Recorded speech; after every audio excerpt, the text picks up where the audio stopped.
Invest Africa, proudly brought to you by KPMG.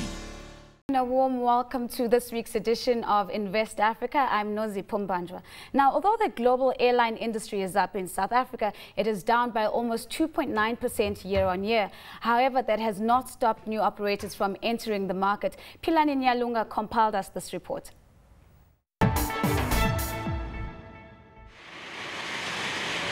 Africa, the last frontier for airlines looking for growth and profit margins. But while global airlines are showing an increase in growth, South Africa is lagging behind. This has not hindered aviation companies like FlySafair, who are looking beyond this turbulence. They are not the only ones. Skywise and FastJet are also eyeing this space. Although the industry is down slightly year on year, if you look at where the industry is now compared to the exit of One Time and Velvet, I think the industry, there's a shortage in capacity, probably of about 11 to 12%. So in our opinion, it's still a good place to be in. FlySafair is one of the new entrants to check into the South African low-cost airline market. It's set to take advantage of the holiday season rush to the coast by promising an affordable travel deal between Johannesburg and Cape Town. Well, for now, the plan is to start just on the Johannesburg and Cape Town routes. It is the thickest route in the country, in fact, one of the most thickest routes in the world. So we believe that will give us the stability that we need to get this up and started and stabilized. I mean, once that's done, then we'll consider looking at other routes within South Africa. However, media reports have it that not all aviation companies are happy with South Africa's soon-to-be newest low-cost airline. Comair, a South African listed airline group, is objecting FlySafair's license that it does not meet the required 25% stake of foreign ownership. The big issue we've had with a number of startup airlines recently has been the control over South African airspace. And you must keep in mind, South African airspace is actually a national asset, and therefore it's protected as a national asset. Now, the issue we've had with the likes of FastJet, which was owned from a UK company, and FlySafair, which is actually owned by an Irish company, is that South Africa is potentially giving away its sovereign asset of airspace to foreign operators when South African airlines are not allowed to do the same thing in their countries. So it's almost like giving away fishing rights in our waters or giving away mining rights to foreign companies. It's the same thing with airspace. You can't actually give away airspace value to foreign operators, and that's where we've got our objection. The entry of the low-cost airlines signal Africa's economic growth and social advancement. But an industry where profit margins are continuously under pressure, some commentators have even urged for strategies like fuel hedging. Fuel hedging is not always a good solution, because if you want to hedge for strategic reasons, such as, for example, incident in the Middle East, such as the closing of the Straits of Hormuz or something like that, then there's value in it, because you can just hedge the worst case scenario. But in terms of trying to smooth profits through hedging, it typically doesn't work, because the hedge typically pays out immediately when the price escalates, or rather the cost escalates, but your airfares typically only catch up about 3 months later. So you've got this gap in between of a few months where you're starting to pay in on the hedge again and you haven't recovered on airfares, so it actually makes the cycles even more severe. It is clear that with such strong competition, fuel cost volatility and a weak currency will only add to an already tough industry. Philani Nyalunga, CNBC Africa, Johannesburg. Now, joining me in the studio to take a look at Africa's aviation industry is Miguel Santos, Director for International Sales Africa at Boeing Commercial Airplanes, James Geldenhuys, Aircraft Finance at Nedbank Capital, South Africa. And in our Nairobi studios, we have Dr. Elijah Chingosho, Secretary General at African Airlines Association. Gentlemen, thank you so much for joining us. Let me perhaps throw this first question to you, Miguel. If IATA is coming out and saying that the South African aviation industry is down 2.9% year on year, why are we seeing such a flurry of activity? Why are players defying these numbers and entering the market?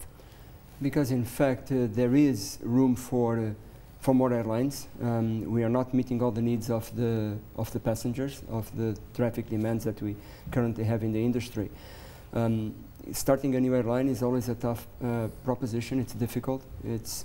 It's difficult against already established carriers, but there is room for more competition. More competition will yield better results for the consumers, and there is more room, in fact, for for more airlines. Elijah, let me throw the next question to you. I mean, Miguel speaks about a space for more competition and a definite demand. Now, we know that non-African carriers account for about 82% of the air traffic between Africa and the rest of the world. In your experience, are you finding that this picture is somewhat changing? Well, I didn't get the whole question, but my understanding of the question is that with all these new airlines coming on the market, what is our view? Do we welcome them or not? No, in my view, competition is always good for the industry. We welcome players from outside the continent. However, all we seek is for a level playing field where African governments do not give more favorable treatment for airlines from outside Africa in terms of giving them more frequency of services which are denied their African counterparts. Now, of course, James, we will get to the details about some of these issues that Elijah raises. But as we're seeing more entrants coming into the market, are we finding that this is throwing up some trends in the investment space as well? Are we seeing a change of who's now investing in aviation, or is that firmly set? I think the important thing is that the world is recognizing the growth potential of Africa. There's a renewed focus on Africa. So we've certainly seen a lot more interest onto the continent. However, the challenges that's been there for a while remains, and that's clearly in terms of legal certainty and political stability. And then specifically when you get into airlines, you often find political interference. And then of course on top of that you've got the normal aeropolitical issues in Africa. So those are the key issues that's still at stake, but there's certainly a higher interest than a number of years ago.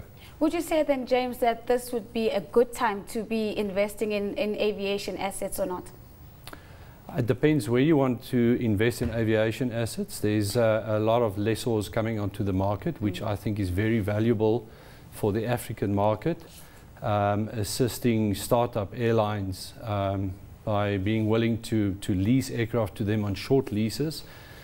Because obviously when you start up an airline, you're not necessarily sure exactly what equipment you might need and how your passenger numbers are going to grow.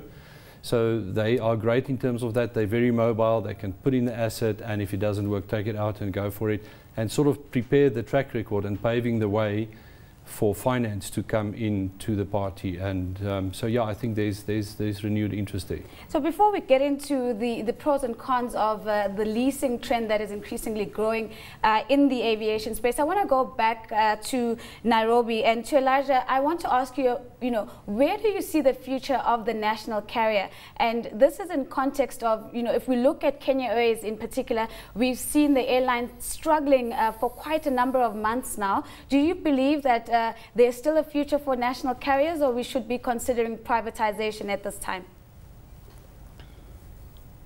Well, privatization is good, it's fine. You get entrepreneurs coming into the market, you get people with a business orientation. But national carriers are also able to operate effectively and efficiently. We see this with Ethiopian Airlines and other airlines from outside Africa, like Emirates, for example, Qatar Airways, Etihad. The problem in Africa is that most of the airlines are very small. And in this industry, you need economies of scale. Quite often, this can only be available to a national airline. When we've got small private airlines, we see quite a lot of them collapsing because they don't have sufficient resources to attract sufficient capital to modernize their fleets, to be able to attract the right kind of people to run the airline effectively. But there's room for both private and national carriers. Now, Miguel, Elijah raises a very important point about relooking and revisiting the fleets. And there obviously are quite a number of international pressures to do that, specifically like the fuel pressures and the need to be more efficient over time. Are you finding that there is a significant trend towards refleeting? And what are the new aircraft looking like in comparison to existing fleets right now? Well, let me try to answer in two ways. Yes, there is room to refleet the airlines of Africa. Our current market look forecast 5 years ago forecasted about 560 new airplanes over the next 20 years. The forecast this year forecasts 1,070 airplanes over the next 20 years required in Africa. The majority of those airplanes is for replacement, growth, and also replacement of existing fleets. Replacement of existing fleets will allow the airlines to lower their fuel consumption and their maintenance costs. That's one of the challenges the airlines have today. Very high operating costs with very old airplanes. There is room, there definitely is a need for refleeting. It will allow the airlines to provide a better service and to compete more effectively with European carriers. The airplanes currently in the marketplace from the Boeing side is the 737 MAX, the 787, and pretty soon to come the 777X. Those are the airplanes that we see coming into Africa. Our colleagues in Toulouse, of course, have the NEO and the A350 as well. So, and then we have Embraer with new airplanes. There is ample room for all the manufacturers to place their airplanes in Africa. There is a need for the current fleets of Africa to be replaced and to be replaced quickly and effectively. That's the only way they can compete with the long-established carriers from the Middle East and Europe. James, I want to bring you in on the question of code-share agreements. Now, very recently we saw Rwanda and Air Uganda signing a code-share agreement, and just previously before that there was South African Airways and Etihad Airways. Is this in any way changing the financing approach as we're seeing greater collaboration between intra-African airlines? I think obviously open skies in Africa is a very hot topic. However, slowly taking place, it is busy changing, and clearly the bilateral system is making it very difficult for consolidation to happen across political borders. So I think when you then go do co-sharing, it opens up for doing business with each other. It's a two-way street, and I think that maybe will give the different airlines and the different industries a bit more comfort as to whether they can actually doing this, but understand that it must work for both airlines. Otherwise it's not going to go anywhere. So there's many code-share arrangements that was done. If it's not working for both airlines, they will withdraw from that. I mean, we sit with the Star Alliance airlines across Africa. I think that's good. And you sit with your big airlines in Africa, that is covering Africa, but we need to be successful domestically and on the continent in order to keep out international competition.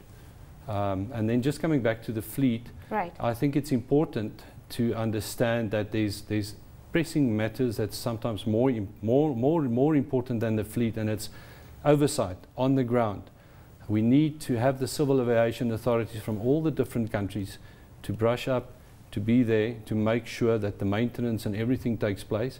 That will alleviate the whole issue around the older aircraft and the safety record, which is also quite one of the hot topics. Right. And obviously, if that's in place, newer aircraft will come in, and the ones that can afford will then take brand new aircraft. I will come back, James, to the safety issues, because I think, as you've correctly pointed out, they are not only a hot topic, but obviously a very pertinent topic. But before I do that, I want to come back to you, Elijah, around some of the comments that James has made around open skies. Now, the very fact that a traveler still needs to go via Paris when they are traveling between Senegal and Nigeria, it throws up to me the fact that our regulatory frameworks are just not working. Do you believe that there is prospect to improve regulatory environment so that we can move at a more rapid pace towards open skies? Let me start by commenting on the traveling within West and Central Africa. Within that region, after the collapse of Air Afrique and other major airlines like Ghana Airways, Air Gabon, Air Senegal International, there has not appeared any major African carrier to cover the continent. I think that's why you have difficulties in that part of the world. But talking general, but in the rest of Africa, in terms of connections like East, Southern Africa, Central Africa, I think the connections are much more efficient also into North Africa. But in terms of opening up the continent, yes, I believe that the Yamoussoukro decision was a very progressive instrument to open up Africa for African carriers. And I can see gradual progress towards the full implementation of the Yamoussoukro decision. Yes, it's very slow and it's painful and it has delayed the rapid development of African aviation, but that is all we have. We have to make it work, and that is the only way we can grow our airlines and make sure that connectivity within the continent can be improved.